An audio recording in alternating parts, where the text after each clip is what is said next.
Have you ever noticed how some people, as they approach their later years, seem to just fade?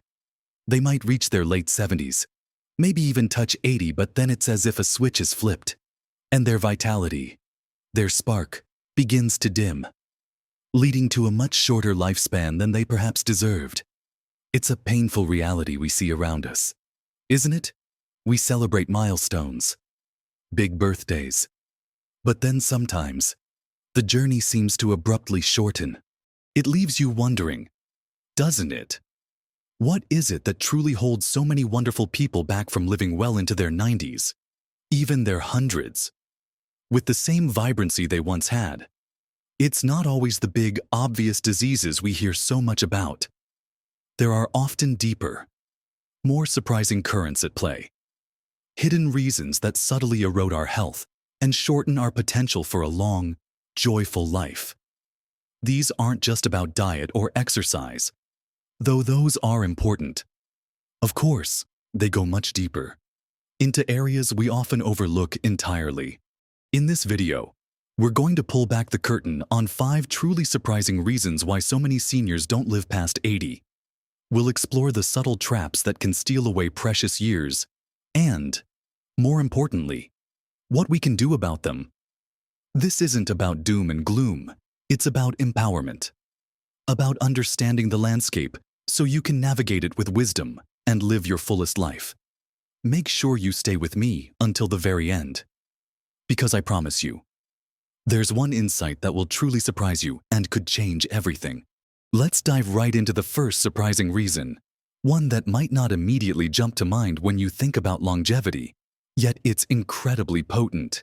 It's the silent killer of social disconnection and lost purpose. Now, you might be thinking, loneliness. How can that cut my life short? But it's far more insidious than just feeling a bit blue sometimes. We're talking about the profound impact that a lack of meaningful connection and a feeling of being unneeded can have on your physical body, right down to your cells. Imagine a beautiful, intricate clock. Every gear, every spring, every tiny component has a purpose, contributing to the smooth ticking of time. When one part loses its purpose, or becomes isolated from the others, the whole mechanism starts to falter. Humans are much the same. We are wired for connection. From our earliest days, our survival depended on our tribe, our community. This isn't just a nice to have. It's a biological imperative. When we feel disconnected, when our social circles shrink, or when we lose that sense of having a valuable role to play in the world, our bodies interpret this as a threat. This triggers a cascade of stress responses, raising cortisol levels, increasing inflammation, which we'll talk more about in a moment, and suppressing our immune system. It's like living in a constant state of low-grade emergency. Consider the research that has consistently shown that social isolation is as detrimental to your health as smoking 15 cigarettes a day or being obese. That's a staggering comparison, isn't it? It's not just about having people around you. It's about the quality of those connections and the feeling that you matter. Perhaps your children have grown and moved away.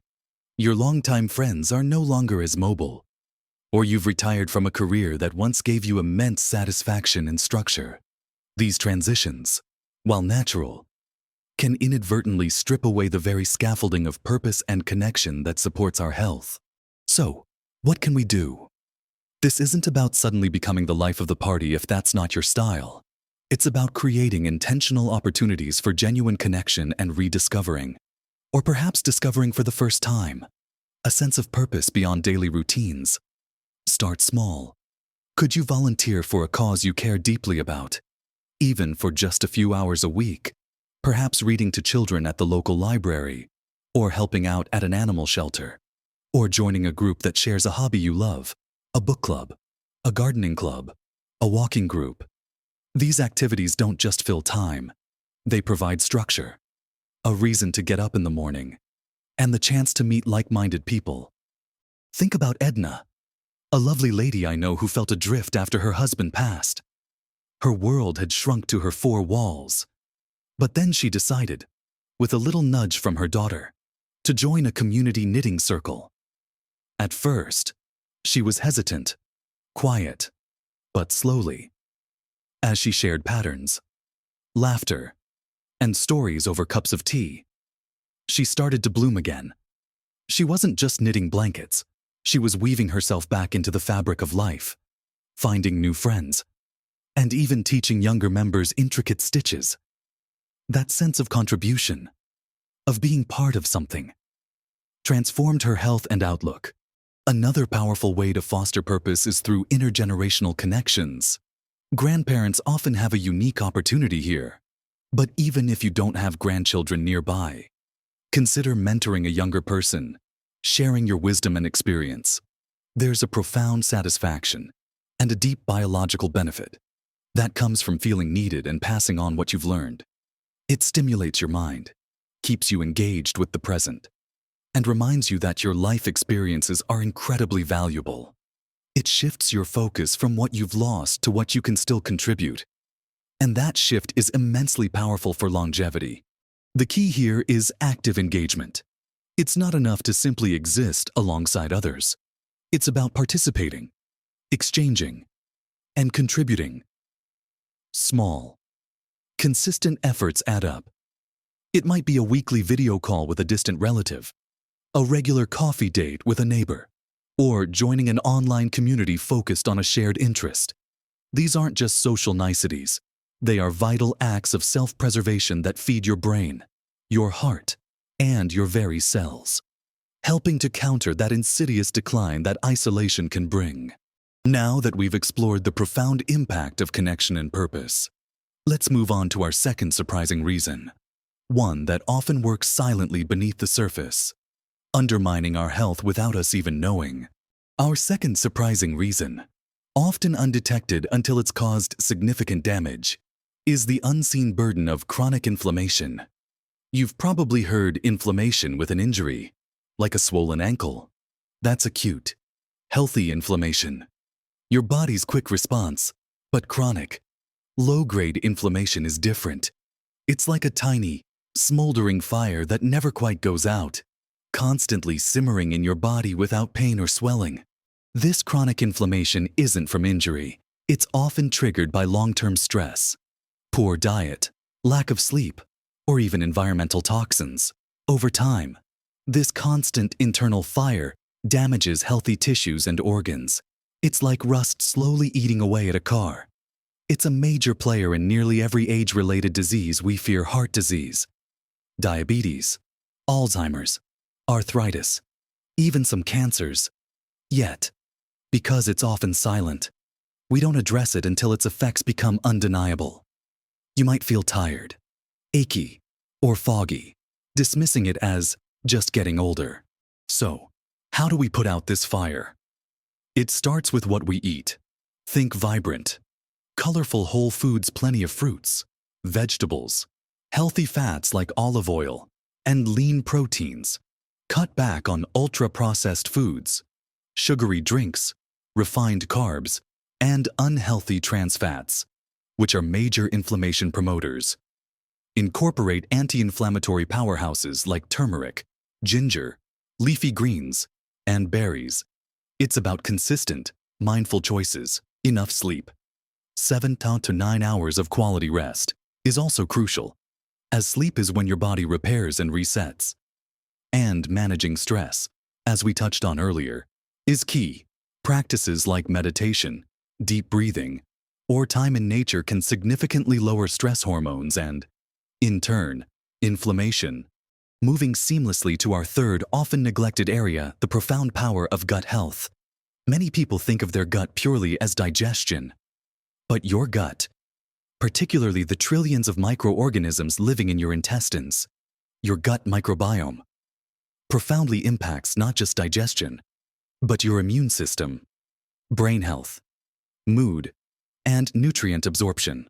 When your gut microbiome is out of balance, too many bad bacteria, not enough good, it can lead to leaky gut, where tiny particles trigger chronic inflammation.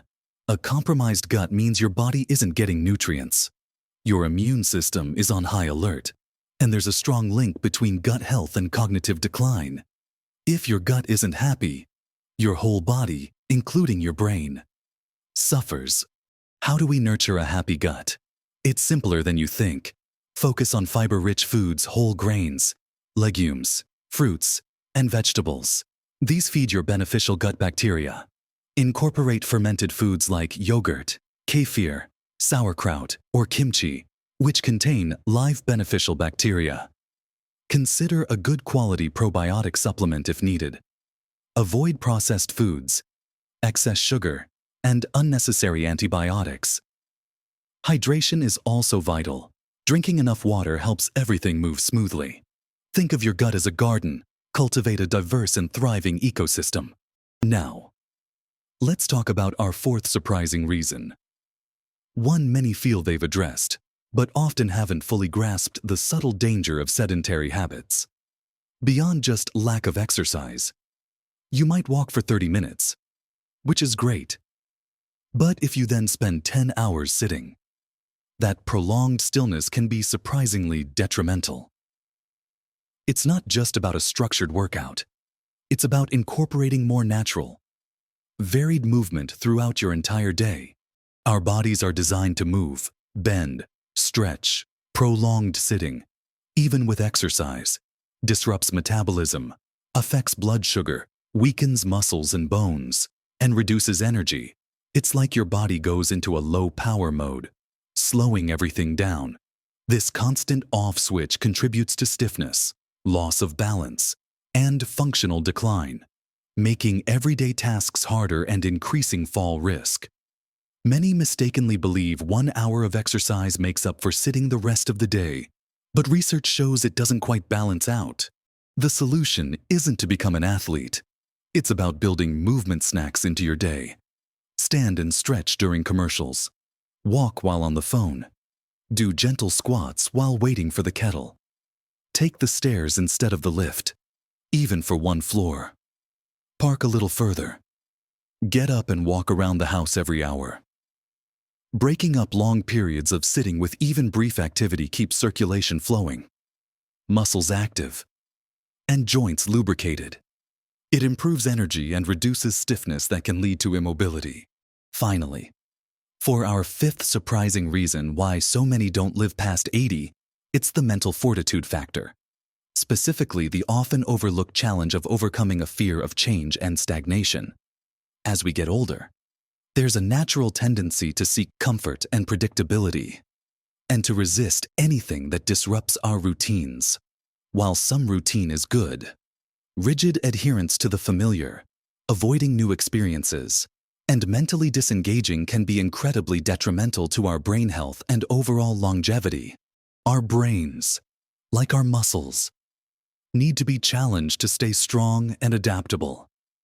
When we stop learning, exploring, and putting ourselves in mildly uncomfortable new situations, our brains can become stagnant. This isn't just about crossword puzzles.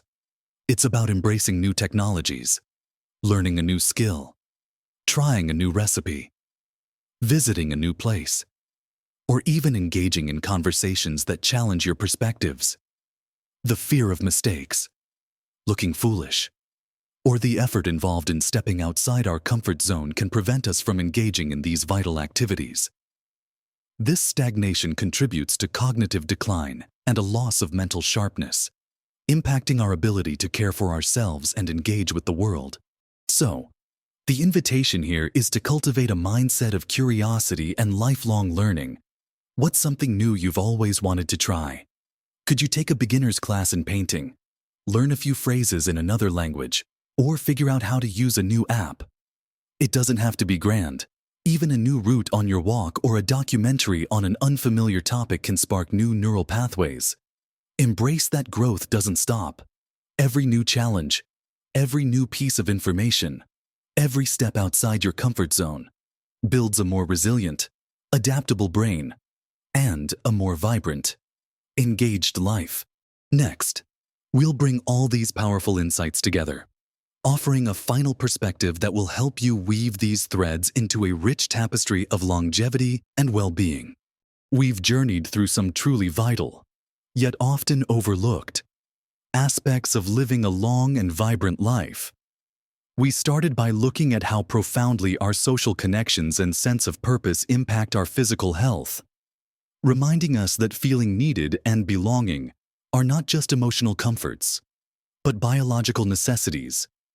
We then uncovered the silent enemy of chronic inflammation, that simmering fire within our bodies that, left unchecked, can pave the way for numerous age-related conditions.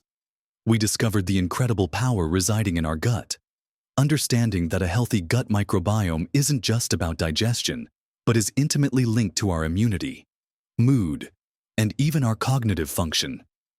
We also challenged the common notion of exercise, revealing the subtle dangers of prolonged sedentary habits and the critical importance of integrating varied movement throughout our entire day.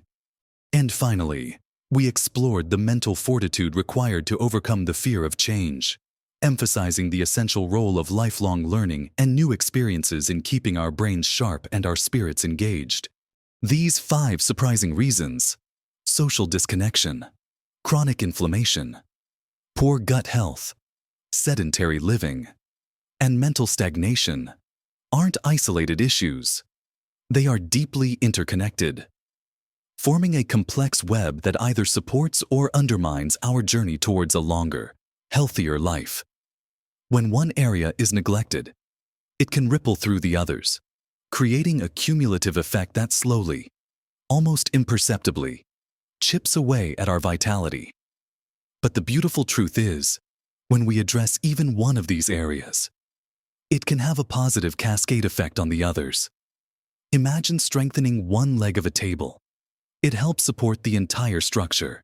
Remember, this isn't about striving for perfection overnight, or suddenly transforming every single habit. That can feel overwhelming. And when we feel overwhelmed, we often do nothing at all. The secret, the true surprise I promised you at the beginning, is found not in grand gestures, but in the power of tiny, consistent changes. It's in the small, deliberate choices you make day after day that compound over time, creating monumental shifts in your health trajectory. Think about it like this. If you decide to call a friend you haven't spoken to in a while, that's a tiny step towards alleviating social disconnection. If you swap out one sugary snack for a handful of berries, you've taken a small but mighty step against inflammation. Adding a spoonful of yogurt to your breakfast, or taking a 5-minute walk every hour you've been sitting, or simply trying to learn one new word a day from a language app. These are not Herculean efforts. They are gentle nudges, small acts of kindness towards your future self. These small changes are sustainable. They build momentum. They create a positive feedback loop where each success encourages the next. You don't need to overhaul your entire life to see remarkable improvements in your energy, your clarity of mind, and your overall sense of well-being. What you need is awareness and the willingness to take that very first small step. Your journey towards living well past 80 with joy and vitality is not about avoiding all challenges. It's about understanding the subtle forces at play and making informed, empowered choices. It's about recognizing that you hold far more power over your longevity and quality of life than you might have ever realized. Your age is a number, but your vitality is a choice, a series of choices. Really, made consistently over time. I genuinely hope that these insights have sparked something within you, a new perspective, or a renewed sense of possibility. If any of these points resonated with you, or if you have your own experiences to share about how you've tackled these challenges, please don't hesitate to share them in the comments below. Your wisdom and stories are so valuable to this community, and we can all learn from one another. And if you found this video helpful, if it gave you something to think about or a new path to explore, please give it a thumbs up, a like, as that truly helps more people discover this content. And of course, if you haven't already, please consider subscribing to this channel. We're here to share more practical, uplifting insights to help you navigate this wonderful stage of life with confidence and joy. Remember, every day is an opportunity to make choices that nourish your body, stimulate your mind, and uplift your spirit. You are capable of so much more than you might imagine. Keep nurturing your connections. Keep moving. Keep learning. And keep embracing new possibilities. Live your best life at every age. You absolutely deserve it.